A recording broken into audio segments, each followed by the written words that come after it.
किराए पर रहने के बजाय अपना घर खरीद उसमें रहना सभी बेहतर ही मानते हैं, लेकिन क्या ये वाकई में हर स्थिति में आर्थिक रूप से एक अच्छा फैसला है? एक नजर डालते हैं ऐसी गणित पर जो बताती है कि किसके लिए घर खरीदना बेहतर है और किसके लिए किराए पर रहना। अपना घर खरीदने का सपना कितना मधुर और प्यारा होता है, ये जानना है तो किसी ऐसे शख्स से पूछिए जो किराए पर रहता हो। ये सपना सुनहरा भले ही हो, लेकिन क्या इस सपने को साकार करना हमेशा अक्लमंदी साबित होती है या नहीं? अक्सर लोग यही समझते हैं कि खरीदना किराए पर रहने से कहीं बेहतर है, लेकिन ये जरूरी नहीं। कभी कभार गणित बिल्कुल उलट कहता है, यानी कुछ शहरों में कुछ लोगों के लिए किराए पर रहना बचत का बेहतर तरीका है। कलकत्ता में जहां आप देख सकते हैं कि जो rent versus the price of the home है, ईएमआई का रेशियो है काफी कम है। इसका मतलब यह है कि rentals are high when compare to EMI, so ऐसे जगहों पे you will be forced to buy. Similarly there could be some cases, for example जहां पे अगर आपका जो ईएमआई है आपके 50% of the take home salary से ज्यादा है, जो पर्सनल फाइनेंस पर्सपेक्टिव से काफी नेगेटिव कॉनोटेशंस रखता है। सो ऐसे सिनारियोस में आप क्लियरली चूज करना होगा आपको खरीदना चाहिए या रेंट करना चाहिए। फाइनेंशियल प्लानिंग वेबसाइट अर्थयंत्र.com की हाल ही में जारी की गई एक रिपोर्ट के मुताबिक कुछ शहरों में जहां प्रॉपर्टी की कीमतें बहुत ज्यादा हैं, वहां किराए पर रहना ही बेहतर साबित होता है। जैसे एनसीआर में जहां किराए कम हैं और प्रॉपर्टी की कीमतें आसमान छू रही हैं। ऐसे में यहां बड़े लोन से जुड़ी भारी ईएमआई उठा पाना सबके बस की बात नहीं होती। 8 से 25 लाख रुपए की सालाना तनख्वाह वाले लोगों के लिए दिल्ली में किराए पर रहना मुनासिब होगा। वहीं मुंबई में जहां किराए बहुत ज्यादा हैं, वहीं प्रॉपर्टी की कीमतें तो कमर तोड़ हैं। ऐसे में ईएमआई का बोझ सोच समझकर ही अपने सिर पर ले। यहाँ ज्यादातर लोगों के लिए किराए पर रहना ही मुनासिब है। बेंगलुरु के बारे में इस रिपोर्ट का कहना है कि यहाँ किराए कम और कीमतें उसके मुकाबले ज्यादा हैं। 8 से 14 लाख की तनख्वाह वालों के लिए किराए पर रहना खरीदने से 70% सस्ता साबित होता है। हालांकि 15 लाख से ऊपर की तनख्वाह वाले यहाँ घर खरीद सकते हैं, लेकिन कम किराए के चलते किराए पर रहना अच्छा फैसला साबित होगा। कोलकाता में 8 से 12 लाख रुपए की तनख्वाह के लिए किराए भी बहुत ज्यादा साबित होते हैं और प्रॉपर्टी की कीमतें भी। लेकिन 13 से 25 लाख की तनख्वाह अगर आपकी है तो यहाँ के ऊंचे किरायों के चलते घर खरीदने में ही समझदारी है, किराए पर रहने में नहीं। चेन्नई में 8 से 19 लाख रुपए सालाना कमाने वालों के लिए किराए पर रहना खरीदने के मुकाबले 70% से भी ज्यादा सस्ता साबित होता है। 20 लाख से ज्यादा की तनख्वाह का मतलब है कि आप घर खरीदने में यहाँ बिल्कुल सक्षम हैं, लेकिन यहाँ के कम किरायों का फायदा उठाना शायद समझदारी हो। अगर ये पूरा जोड़ घटाना आपके लिए बहुत मुश्किल साबित हो रहा है तो फिर आप bigdecisions.in और अर्थयंत्र.com जैसी वेबसाइट्स के बाय वर्सेस रेंट कैलकुलेटर्स का भी इस्तेमाल कर सकते हैं। बस अपनी डिटेल्स इनमें डाल दीजिए और इस तरह के ग्राफ आपको सब कुछ समझा देंगे। हालांकि ये वेबसाइट कहती है कि अक्सर आयकर पर मिलने वाली राहत भी किराए पर रहने की समझ को गलत नहीं ठहरा पाती, लेकिन लोगों के बीच अपने घर की चाह को बदलना आसान नहीं। होना तो अपना ही चाहिए। रेंट पे लेना जो है वो एक टेम्परेरी अरेंजमेंट के तौर पे जरूर हो सकता है, लेकिन अगर मकान अपना हो तो डेफिनेटली इट हेल्प्स। घर खरीदने का फैसला महज एक आर्थिक फैसला नहीं होता। इस फैसले से जुड़ी कई भावनाएं होती हैं जिनके लिए आज तक कोई कैलकुलेटर नहीं बना। नई दिल्ली से अंजलि इस्टवाल, एनडीटीवी के लिए। चलिए इस विषय पे और चर्चा के लिए हमारे साथ श्री मुदस्सिर जैदी हैं, national director residential agency Knight Frank India, और Harshvardhan Rungta, CFP Rungta Securities Private Limited. Harsh, आपसे शुरू करते हैं। सबसे पहले आप बताइए वो कौन से ऐसे महत्वपूर्ण कारण होते हैं जो कि एक डिसीजन अफेक्ट करते हैं कि एक ग्राहक रेंट पे रहे या अपना खुद मकान ले? क्या सैलरी स्ट्रक्चर और इलाकों के दाम ही वो 2 फैक्टर्स हैं या इसके अलावा और भी कारण होते हैं? वेल आशुतोष, पहली बात आपको अपनी कैश फ्लो भी देखनी है। कैश फ्लो अगर एक फाइनेंशियल प्लानिंग पर्सपेक्टिव से देखें तो कैश फ्लो बहुत इंपॉर्टेंट फैक्टर है। अगर हम देख रहे हैं कि रेंटल यील्ड जो होती है वो रेसिडेंशियल प्रॉपर्टीज में मैक्सिमम आउटर साइड में हम देखें मेट्रोस में जो है वो करीबन 3% की होती हैं। सो ये आपके कॉस्ट हो गए जब आप फ्लैट लेते हैं, रेंटिंग करते हैं, तो 3% cost of the property value आप उसमें रेंट का अपनी प्रॉपर्टी रेंट पे ले रहे हैं। अगर यही चीज़ आप ओन करते तो आपको उसकी EMI ही आपको करीबन 10.5% देनी होती, और डाउन पेमेंट वो अलग बात है। तो अगर हम रेंटिंग वर्सेस बाइंग का कंपैरिजन करते हैं, कैश फ्लो एक बहुत ही इंपॉर्टेंट फैक्टर है जो आपको ध्यान में रखना है before you make the decision.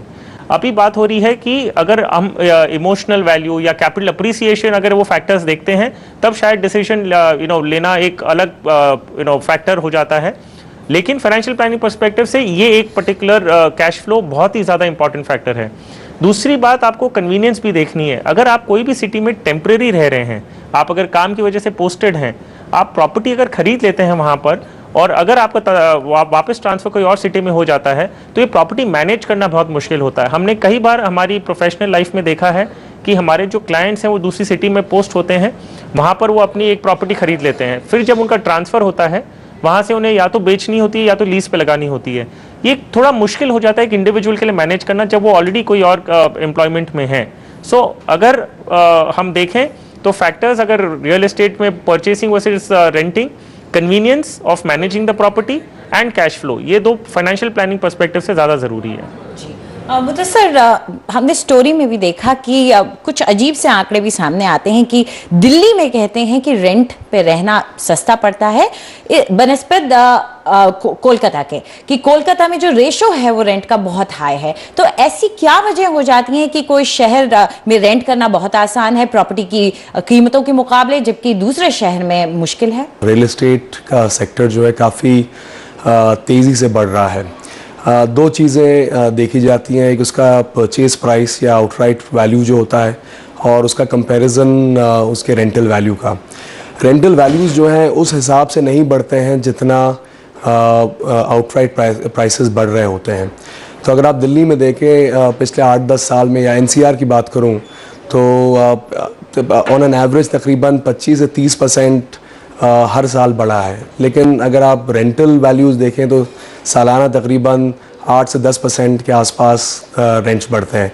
तो इस वजह से ओवरऑल वैल्यूज़ बढ़ रहे हैं, और जिस रफ्तार से उतना रेंटल्स नहीं बढ़ रहे हैं। अगर आप उसको कंपेयर करें कोलकाता जैसे शहर से, तो वहाँ पर उस तरीके से ओवरऑल वैल्यूज़ नहीं बढ़े हैं जितना रेंटल्स बढ़े हैं। सो कंपैरेटिवली दिल्ली में ख़रीदना ज़्यादा मुश्किल है, और कोलकाता में जो है कंपैरेटिवली ख़रीदना ज़्यादा आसान होगा सिमिलर काइंड ऑफ प्रॉपर्टीज़ में। जी, एक और हमने अहम जो ट्रेंड देखा है वो ये है कि जैसे ही लोग वर्कफोर्स को ज्वाइन करते हैं, उनके आगे रियल एस्टेट एजेंसीज, उनके आगे ब्रोकर्स लाइन लगा लेते हैं कि वो चाहते हैं कि वो भी अब अपने ऊपर एक फाइनेंशियल बर्डन ले, वो भी चाहते हैं कि वो भी अब उनके ग्राहक बने। लेकिन हर्ष जी, आप बताइए कि क्या नौकरी लगने के साथ ही ये सपना देखना शुरू कर देना चाहिए, या फिर कुछ साल तक वेट करें, एक अच्छा कैश फ्लो बना ले? क्योंकि देखा जाता है कि यही जो एंट्री लेवल है, और जो 5 से 10 लाख का जो एंट्री लेवल है, जो सैलरी पैकेज वाले लोग हैं, उनको ज्यादा टारगेट किया जा रहा है। मैं NCR की तो आपको बात बता सकता हूं कि वहां पर यही टारगेट मार्केट है, क्योंकि ज्यादा पे स्केल में तो लोग गुड़गांव देखते हैं, लेकिन NCR, ग्रेटर नोएडा जैसी मार्केट को इन्हीं तरह के लोगों को लेकर टारगेट किया जा रहा है। क्या वो लोग जो 5 से 10 लाख के ब्रैकेट में हैं, उनके लिए क्या परचेज डिसीजन इस समय सही रहेगा ऐसी आर्थिक मंदी के चलते, या उनको भी वेट कर लेना चाहिए अपने पे पैकेज जब उनका 10 से 15 हो जाए, तब शायद उनके लिए निवेश ज्यादा सही रहेगा? वेल आशुतोष, ये ज़रूरी है कि हम इंडिविजुअली उनकी लाइबिलिटीज देखें।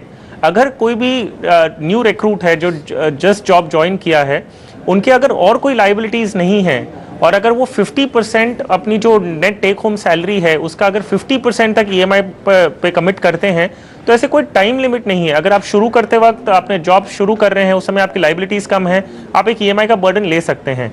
अगर हम देखें कि आपकी कैश फ्लोज थोड़े बेटर होते हैं, आप 10 to 15 लाख के ब्रैकेट में आते हैं, ज़रूरी नहीं है कि आप उस समय अपनी सैलरी का एक हिस्सा EMI की तरफ लगा सकते हैं।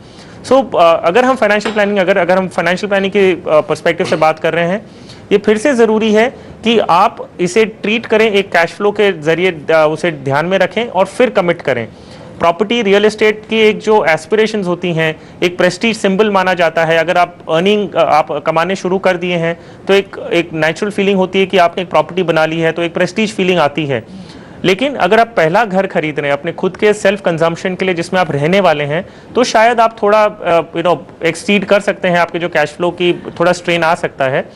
लेकिन अगर आप इन्वेस्टमेंट के लिए कर रहे हैं, ये हमारी राय रही है हमेशा कि उसे एक प्योर इन्वेस्टमेंट प्रोडक्ट की तरह ट्रीट करें। वो अगर आपके कैश फ्लो में फिट नहीं होता, आपके फाइनेंशियल प्लान में फिट नहीं होता, प्लीज ना खरीदें।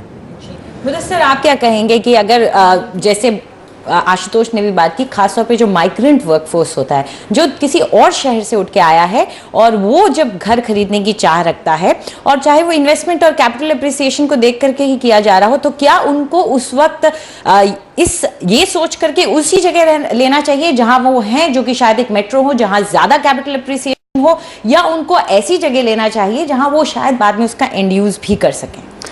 देखिए, घर खरीदना जो है एक डेफिनेटली एक इमोशनल डिसीजन है।